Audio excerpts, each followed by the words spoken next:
Handwritten notes for the following lectures are given in the description box. These are in the exam point of view. Lines from K. Tripathi are simplified and given for you to write in your exams.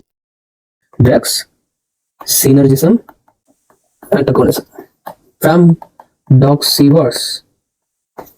Okay, let's get into the topic. First, we will discuss about the synergism. Okay, what is synergism?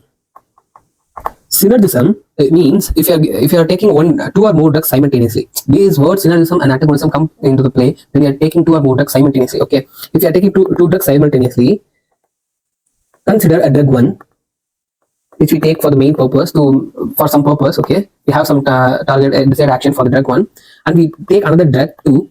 Here, this drug 2 helps or also increases or pushes the drug 1 to perform its action more efficiently.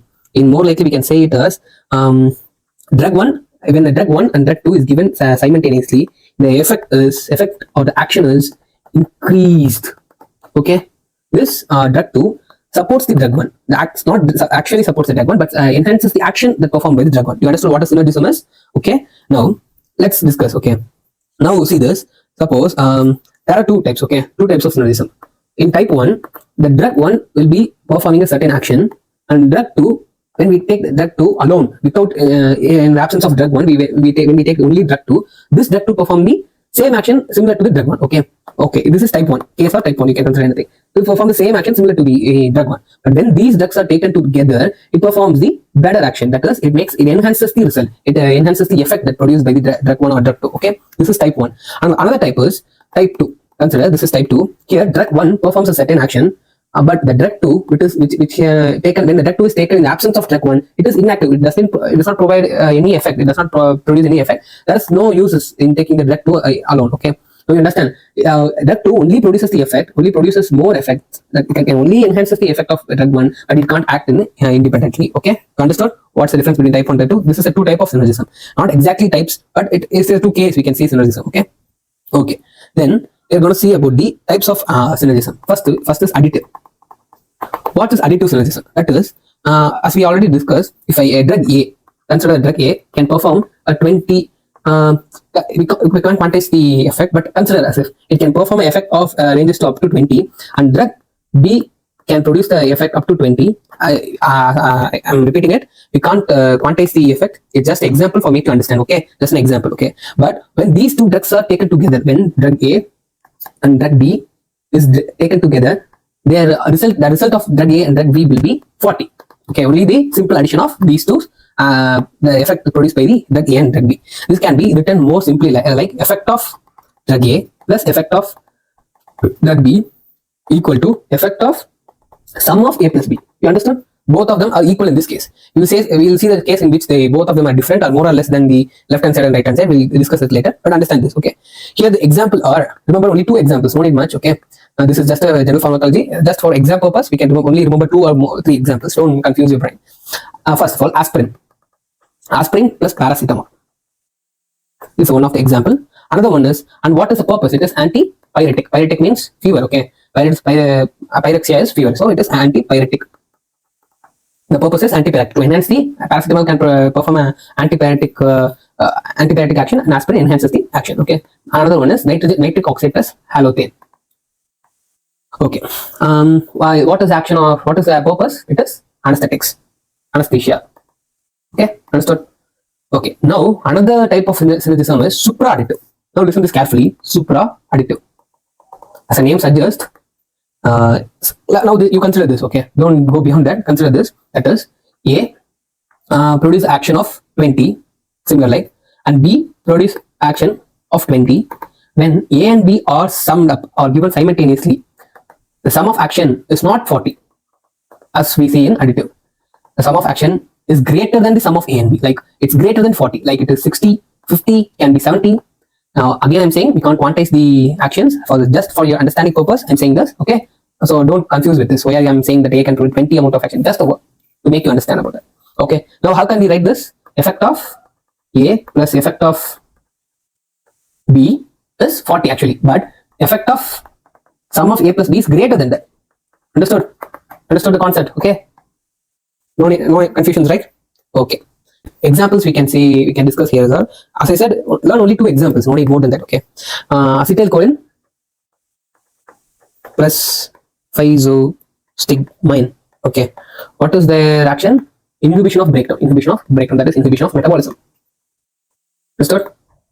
Let's learn the examples. No need to stress on this. Just learn. Okay, another easy example you can remember is adrenaline plus cocaine. What is the action of these 2 drugs? Inhibition of neuronal reuptake. Okay, I'll later discuss all those graphs in this topic to make you more understand about antagonism and synergism. Okay, next we come to the topic and we can discuss the antagonism. Okay, antagonism here again, consider a drug A and drug B. If drug A performs an action of 40, just to make you understand, I'm contexting is, don't confuse. Okay, I'm saying it again, don't confuse with that. When this B is given in the combination of drug A plus drug B combination reduces the actual amount of effect produced by the drug A. You understood? This combination actually reduces. If the A is given individually, it can perform an 40 amount of work, but if it is given in the combination of B, effect is reduced to 30 or 20. It is reduced than the actual effect produced by the drug A. Okay, that is known as antagonism. Now we will see the mechanism or the types of antagonism. Mechanisms are, first I'll say what are the mechanisms in the antagonism. Before that, how can we write this? Effect of drug A plus B is less than the effect of drug A plus drug B. Understood? In this exam, mainly you should write this point, and about these you should write the words as given in the book. If it is hard for you to read in the book, we have given some notes in the description to make the points very easy. Okay, please refer that so that it will be easy for you guys to learn all points. We will not skip any points. All points that is required for the exam we have included in the notes, and it will be very easy for you to prepare before the day of exam. Okay, now we will learn about the physical antagonism. Not physical antagonism, the mechanism of antagonism. Mechanism of antagonisms are physical, chemical, physiological, and receptor antagonism.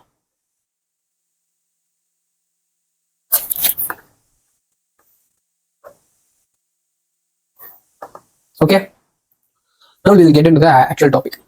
What is physical antagonism? Physical antagonism is, it works based on the physical property of the drug. Antagonism works on the physical property of the drug. I'll say an example you can understand. It works on the physical property. I'll say an example you can understand. See, if we consume ethanol, ethanol is consumed in a huge amount. To remove the toxicity of ethanol, in the book they refer to as alkaloids. Ethanol is one of the alkaloids included here. We can take activated charcoal.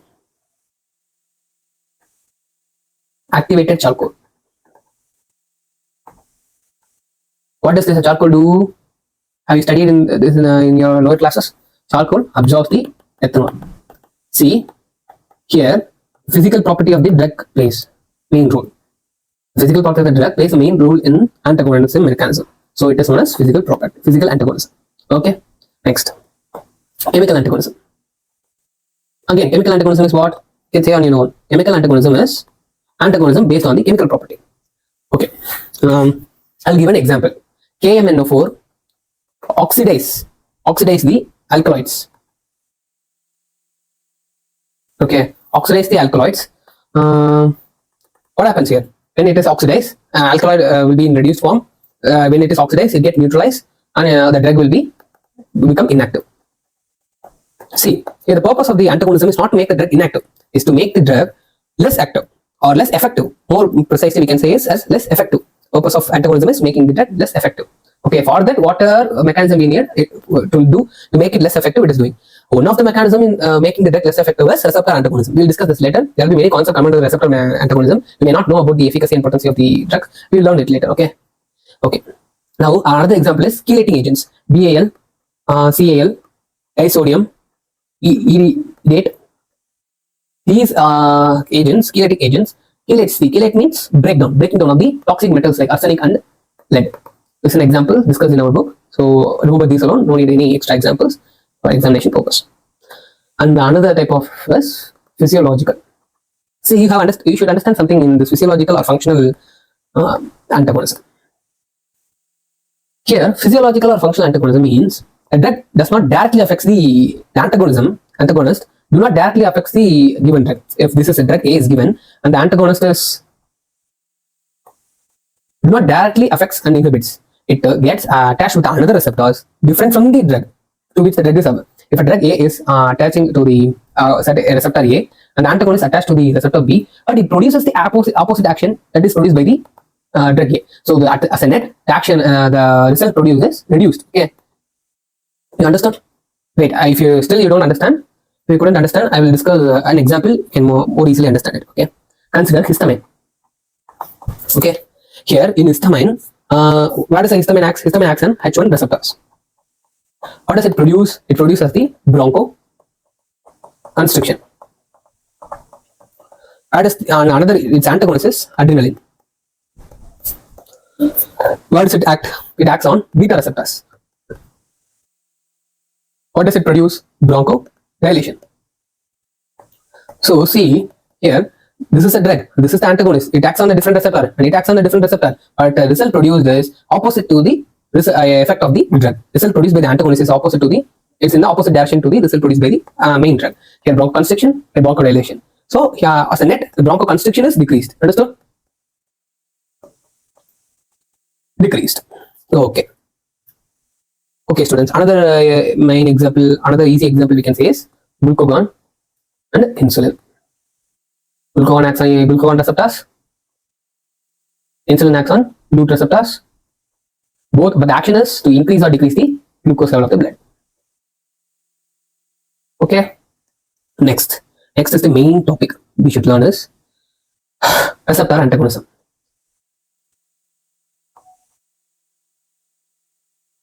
Students, you might have learned, you might have read this topic in the book, but you might have confused about the lines that is given about the DRC, that is drug dosage curve, right? Response curve.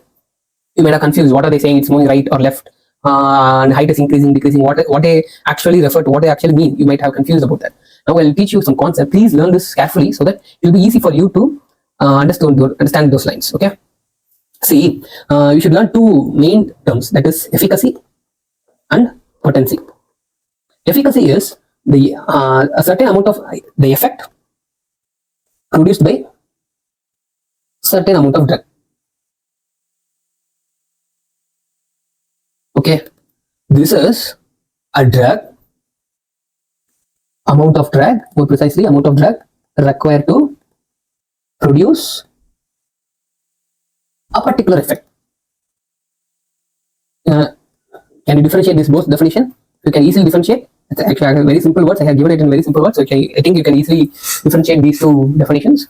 This is that we have fixed the drug dose, and here we are checking about the effect. Here we fix the effect we needed. We are checking about the amount of drug needed. We are fixing the dose of the drug, and we are checking the effect produced. Here we are fixing the effect needed, and we are checking how much amount of drug is needed. That's the difference. Okay. Now we can see the curve. I will teach you the graph so that you can easily understand. No confusions. Okay.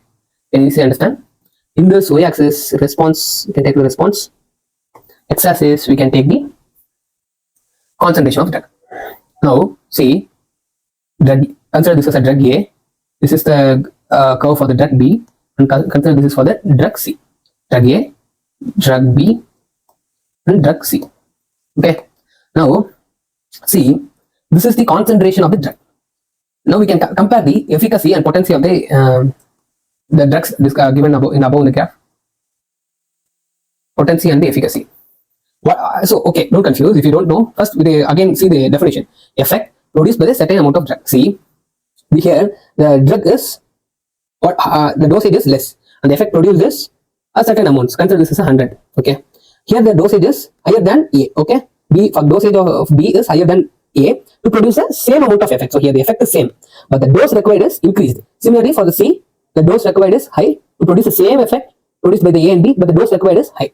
So which of the following drug produces the maximum effect in the less dosage is considered as a high potency drug. Okay. Okay. Here we see that a drug A needs a certain amount of concentration, and drug B requires a certain amount of concentration, and drug C requires a certain amount of concentration to produce the same amount of effect. This is effect, right? In response, we can see effect. Response is also known as effect. So, which drug produces the maximum effect in less concentration or less dosage? Which drug? It's drug A. So, potency of the drug A is greater than the potency of drug B is greater than the potency of drug C. Understood this? If you understood this, we can easily understand the efficacy. What is that? Efficacy is only amount of effect produced, not any other. We don't need to consider any concentration here. Okay, we see how much concentration is required to produce a certain amount of drug, certain amount of effect. Effect. Here, all the drug, anyways, produce the same effect, whatever the irrespective of the concentration. So the efficacy is equal here, no matter what. And in this graph, so what does the graph refers? When the graph is left or right, when the graph moves to the left, what happens to the potency? Potency increases. What happens to when the height of the graph increases? Efficacy increases. So height refers to the efficacy and left or right refers to the potency. Understood? Why left or right is refers to the potency and height refers to the efficacy? Okay. Please students understand this concept well so that you won't be confused in the upcoming topics. It is a very important concept. You should understand also to deal with other questions in the general pharmacology. Okay. Here, okay, you can remember this as a mnemonic help, like a H for efficacy and left or right for potency. Okay, remember this so that it will be easy for you to remember. Okay, next, I'm getting into the actual topic. Receptor site antagonism. Okay, competitive antagonism. There are many types of antagonism. Receptor antagonism. One is competitive, non-competitive, and equilibrium. See, in competitive, what happens? What is mean by competition? Competition is here the drug A and drug B. That is, drug B is antagonist and drug A is agonist. Agonist is nothing but the drug we take for a particular action. Okay, don't confuse with that. Agonist. Here, the drug B is similar in the chemical form or physical form of the. It is very similar in shape and size of the drug A. The particles of the drug B is similar in size with the drug A. So that when it comes in contact, drug can produce its effect when it comes in contact with the receptors. Okay. So as the drug A and drug B are similar in shape and size, they compete for the same active site.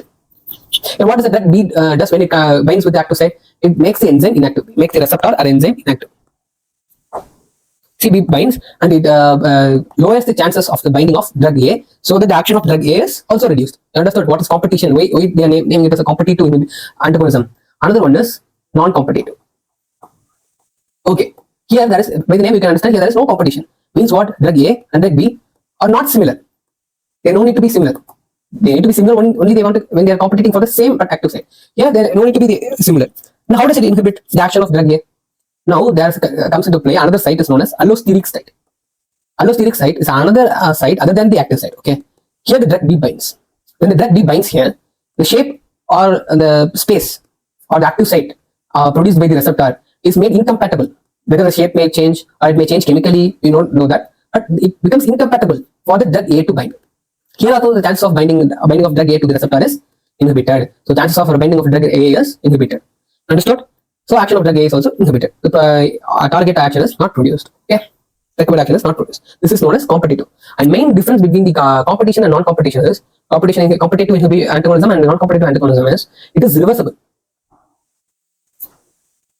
And it is irreversible. Okay, why it is irreversible? When the concentration of drug A is increased and drug B, what happens to drug B? Drug B remains same. When the concentration of drug A increases, affinity of the drug A towards the receptor increases. So, which of the drug among the two drugs which is present in the more concentration easily binds to the active site. So we can reverse all the effect produced by the drug B. But here it is not reversible. Anyways, even if the concentration of A is increased, but the receptor is not accepting the drug A, it is very incompatible to bind with drug A. This drug B made the active site incompatible. So whatever happens to the concentration, increase or decrease, the action of drug is inhibited. It is irreversible. Okay. Now another type is non-equilibrium. What is non-equilibrium?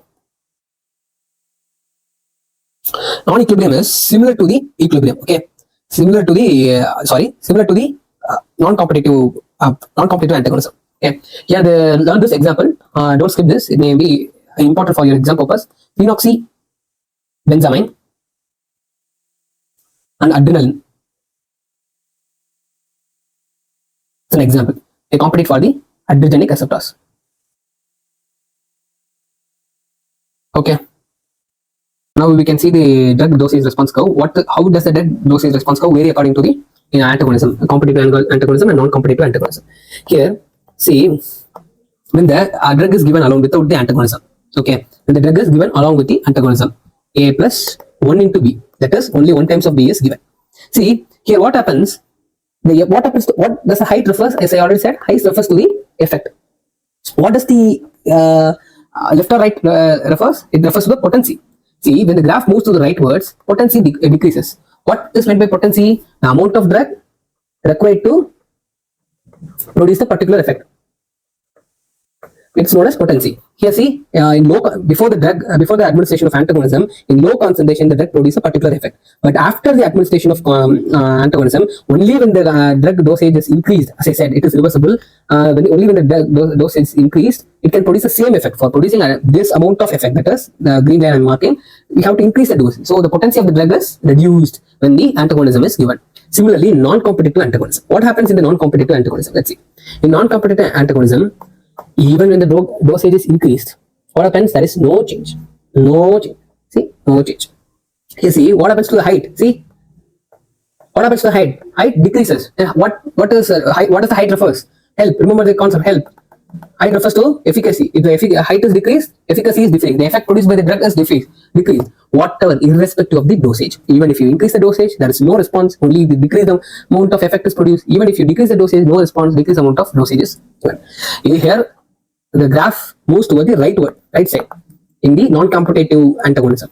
But here, the graph, there is no change. Even if the graph moves rightwards, that is, dose is increased. Even if the dose is increased many times, no response. Only result is the height is decreased. That is, effect produced by the drug is decreased because it is irreversible. Even when the dosage is increased, due to the drug is attached to the allosteric site, there is we can do nothing to make the drug work as it worked independently. Now you understood the topic antagonism. Okay, with this I'm ending the short note. Don't think it's too long. We have to discuss many concepts to make you understand about the graph. Okay, don't mug anything.